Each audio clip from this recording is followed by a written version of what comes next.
హట్టిగా helicopter ఎక్కి tank bund చుట్టూ 2 రౌండ్లు కొట్టి వస్తేనే ఒక్కొక్కరికి 6,500 తీసుకుంటున్నారు. అసొంటిది పొద్దున దాకా హెలికాప్టర్ను ఆటో ఎంగేజ్ తీసుకున్నట్టు గుత్తకు తీసుకొని మనతోటే ఉంచుకుంటే ఎంత ఖర్చు అవుతుంది ఏం కథ అని అనుకుంటాం కదా. కానీ కార్ల తిరిగిన దానికంటే గాలి మోటార్ల తిరిగిన దానికే మస్తు తక్కువ అంటున్నాడు తెలంగాణ మంత్రి ఉత్తమ్ సారు. అందుకే అడుగు దూరానికైనా కూడా గాలి మోటార్లనే తిరుగుతున్నామని చెప్తున్నాడు.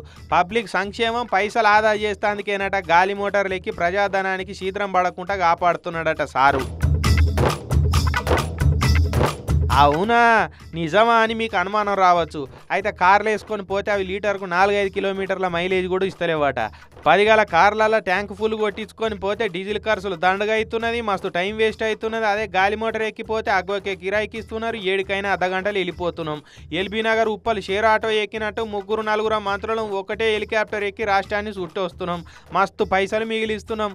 ఒక్క రోజులో 3-4 ఊర్లు తిరిగి వస్తున్నాం. అంటే హెలికాప్టర్ ఉండేపాటికనే కదా సాధ్యమవుతున్నది.